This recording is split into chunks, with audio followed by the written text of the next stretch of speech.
But remember, the Russians invaded Afghanistan back in 1980.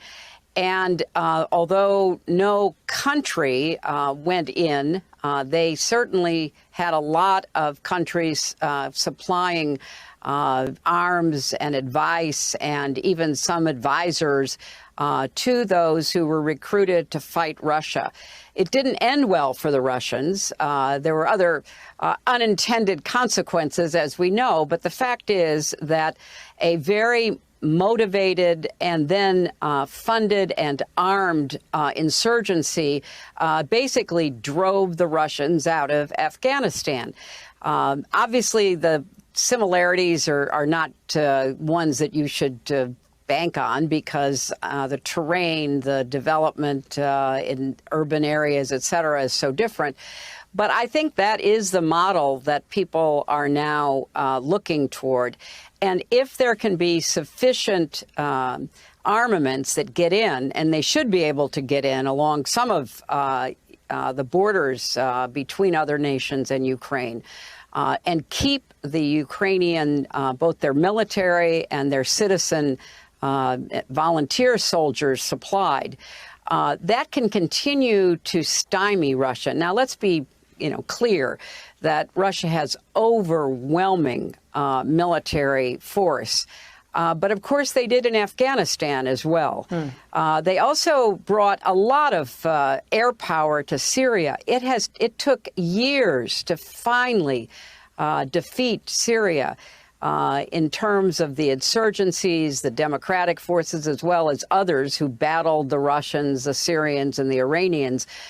So if you're fighting for your homeland, you're fighting for your family, you're fighting for your ideals, that's far more powerful than sending in these poor, young Russian soldiers who didn't even know where they were going until they crossed the border and people were screaming at them and they realized they were in Ukraine. So I think we have to watch this carefully. We have to provide sufficient military armaments for the Ukraine military and volunteers. And we have to keep tightening the screws.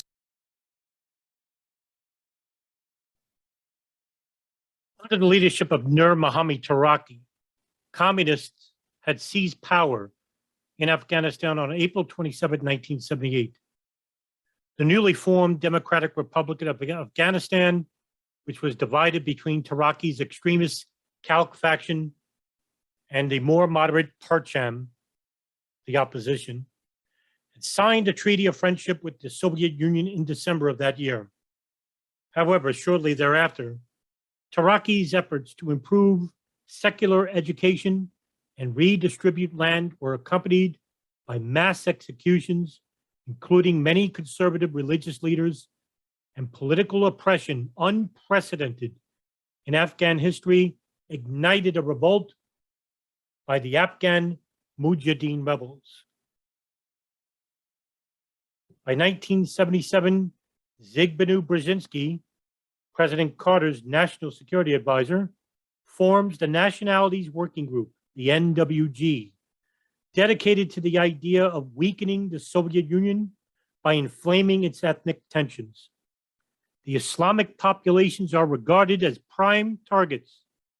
Richard Pipes, the father of Daniel Pipes, takes over the leadership of the NWG in 1981. Pipes predicts that with the right encouragement, Soviet Muslims will explode into genocidal fury. According to Richard Cotton, a former CIA official who advised the Carter administration at the time, after the fall of the Shah of Iran in 1978, Brzezinski favored the de facto alliance with the forces of Islamic resurgence and with the Republic of Iran. On December 26, 1979, the Soviet Union invaded Afghanistan after Taraki is arrested. They will withdraw 10 years later after a brutal 10-year war. It has been commonly believed that the invasion was unprovoked. However, in a 1998 interview, Zbigniew Brzezinski will reveal that the CIA began destabilizing the pro-Soviet Afghan government 6 months earlier in a deliberate attempt to get the Soviets to invade and have their own Vietnam-type costly war. Brzezinski rhetorically asks, what is more important to the history of the world, the Taliban or the collapse of the Soviet Empire? Some stirred-up Muslims or the liberation of Central Europe and the end of the Cold War? The United States and Saudi Arabia give a huge amount of money to support the Mujahideen guerrilla fighters opposing the Russians throughout the war. Most of the money is managed through the Pakistan intelligence agency, the ISI. By 1981, Osama bin Laden begins providing financial, organizational, and engineering aid for the Mujahideen in Afghanistan with the advice and support of the Saudi royal family.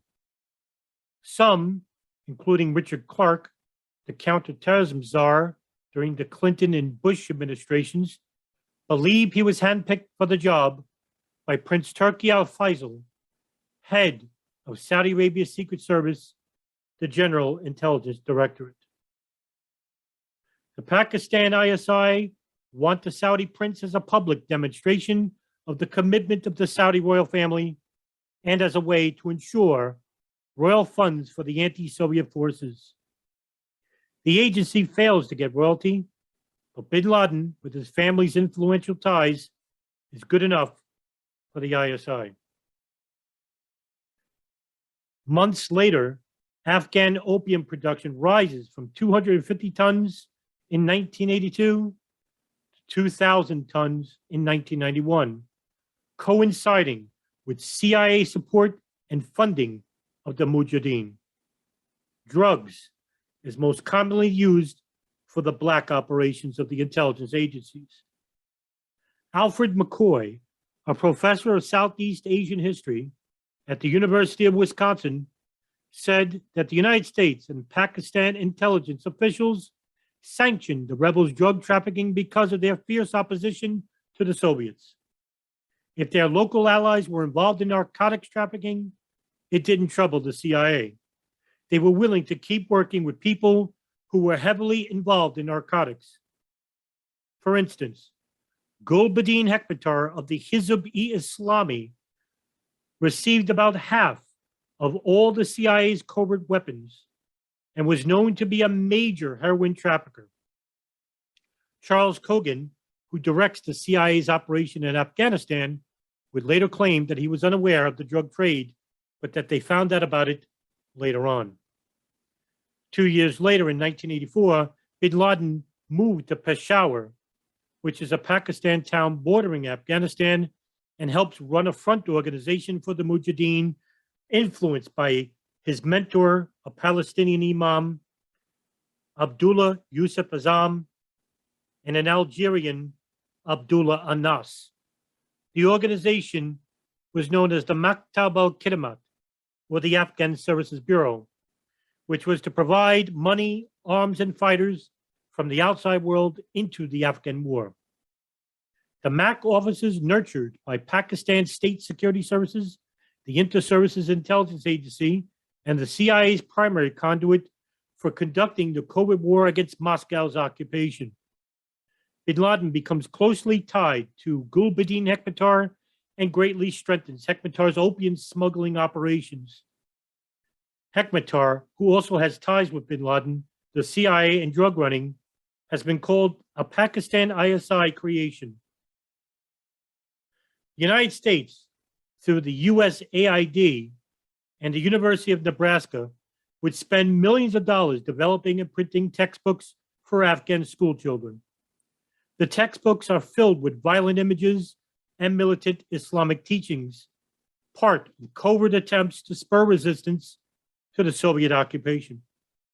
For instance, children are taught to count with illustrations showing tanks, missiles, and landmines. Lacking any alternative, millions of these textbooks are long used after 1994. The Taliban are still using them in 2001. By 2002, the United States will start producing less violent versions of the same books, in which President Bush would later say, respect for human dignity instead of indoctrinating students with fanaticism and bigotry. He would also conveniently forget to mention who created those earlier books. The ISI started a special cell of agents who used profits from heroin production for covert actions at the assistance of the CIA by 1985. This cell promotes the cultivation of opium and the extraction of heroin in Pakistani and Afghan territories under Mujahideen control. The heroin is then smuggled into the Soviet control areas in an attempt to turn the Soviet troops into heroin addicts. After the withdrawal of the Soviet troops, the ISI's heroin cell started sharing its network and started to refine and smuggle this heroin to the Western countries, which are the United States, and using the money as a supplement to its legitimate economy. But for those heroin dollars, Pakistan's legitimate economy must have collapsed many years ago. The ISI grows so much powerful on this money that even by the shadowy standards of spy agencies, the ISI is notorious. It is commonly branded a state within a state, or Pakistan's invisible government. According to controversial author General Posner, an ex-CIA official claimed that General Akhtar Abdul Rahman, Pakistan's ISI head from 1980 to 1987, regularly meets with bin Laden in Peshawar.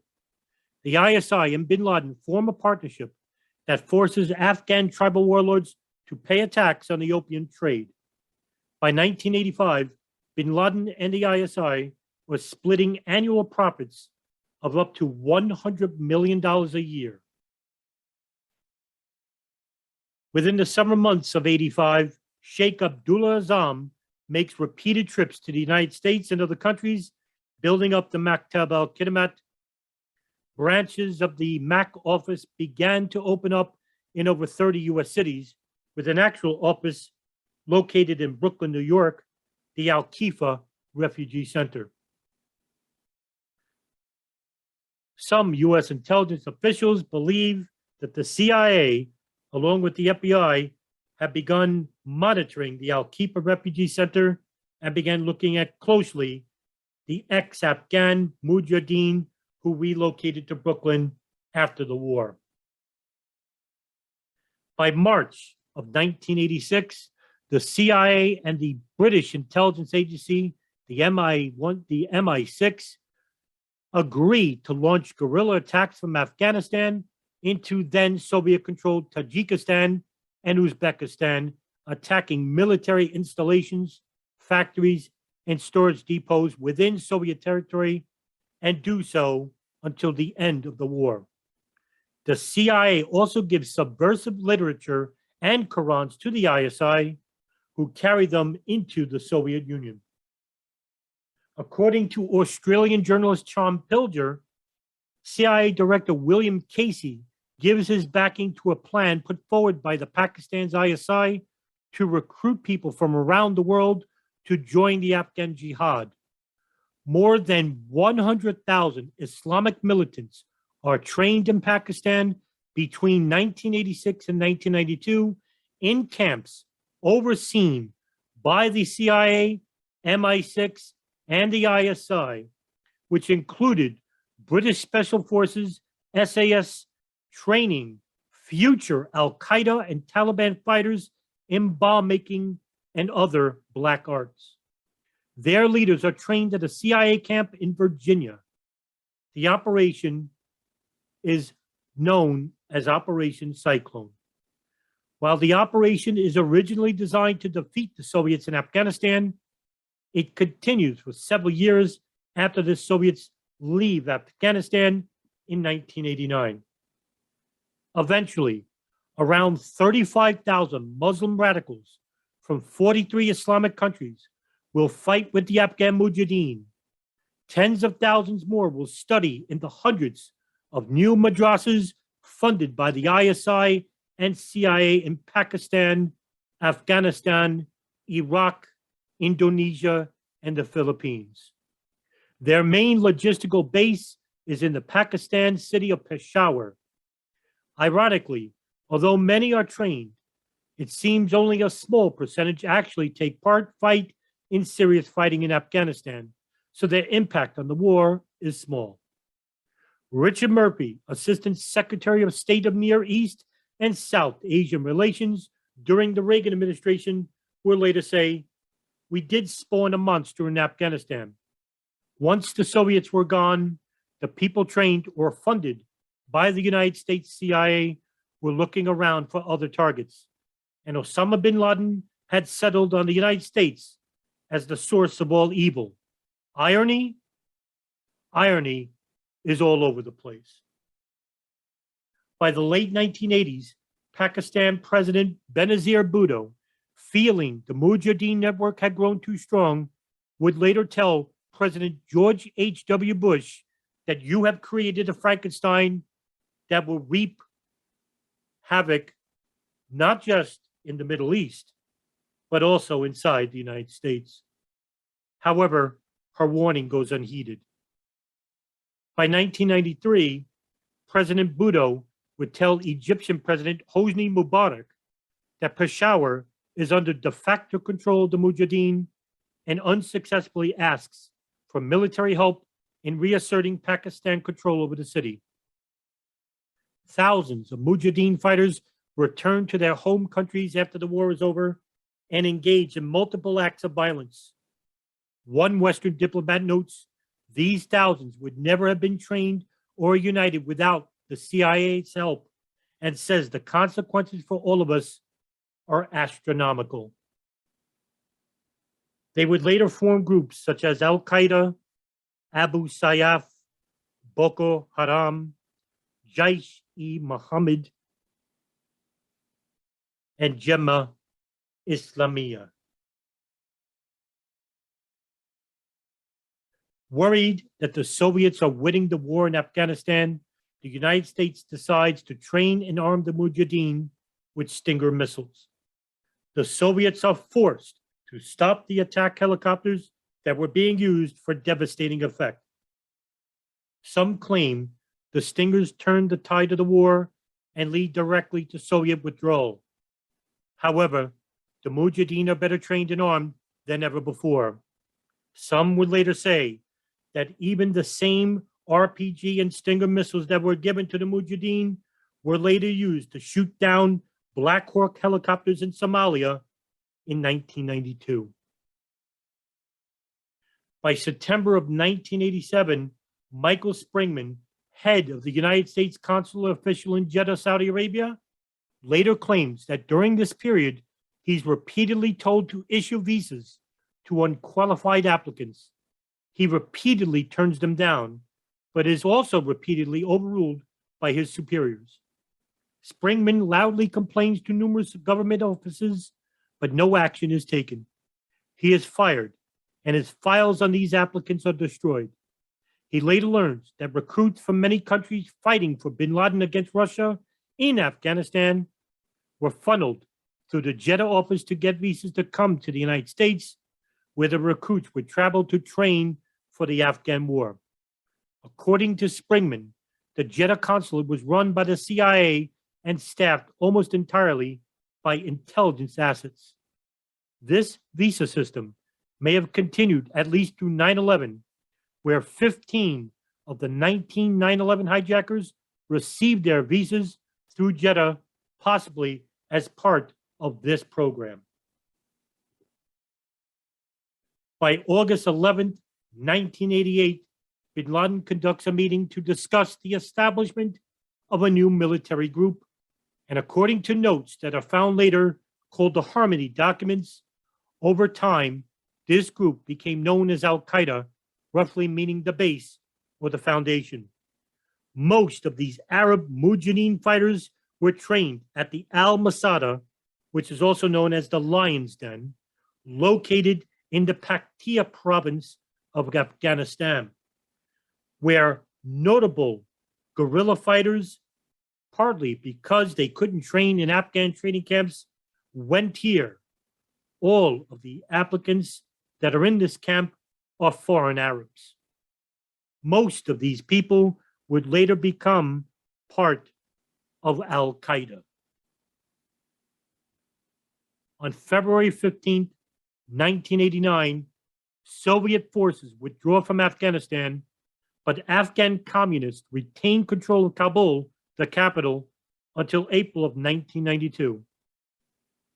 It is estimated that more than 1 million Afghans, 8% of the country's population, were killed in the war, and hundreds of thousands had been maimed by an unprecedented number of landmines. Almost half of the survivors of the war are refugees. Richard Clarke would later claim that the huge amount of the United States aid coming from the CIA provided to Afghanistan drop off drastically as soon as the Soviet withdrawal, which abandoned the country to 2 civil wars and complete chaos and utter destruction. The new powers in Afghanistan are tribal chiefs, the Pakistan ISI and the Arab war veterans coalescing into Al-Qaeda, and also a new group that came out of the madrasas in Pakistan, headed by a one-eyed insurgent named Muhammad Mullah Omar, the Taliban. This would help to create a new enemy that was facilitated by the CIA, Saudi billionaire donors, and the Pakistan ISI. One of those people was Osama bin Laden. You have declared a jihad against the United States. Can you tell us why? The US government has committed acts that are extremely unjust, hideous, and criminal through its support of the Israeli occupation of Palestine. And we believe the US is directly responsible for those killed in Palestine, Lebanon, and Iraq. Due to its subordination to the Jews, the arrogance of the United States regime has reached the point that they occupied Arabia, the holiest place of the Muslims, who are more than 1 billion people in the world today. For this and other acts of aggression and injustice, we have declared jihad against the US. Is the jihad directed against the US government or United States troops in Arabia? What about US civilians in Arabia or the people of the United States? We have focused our declaration of jihad on striking at the US soldiers inside Arabia, the country of the 2 holy places, Mecca and Medina. In our religion, it is not permissible for any non-Muslim to stay in Arabia. Therefore, even though American civilians are not targeted in our plan, they must leave. We do not guarantee their safety.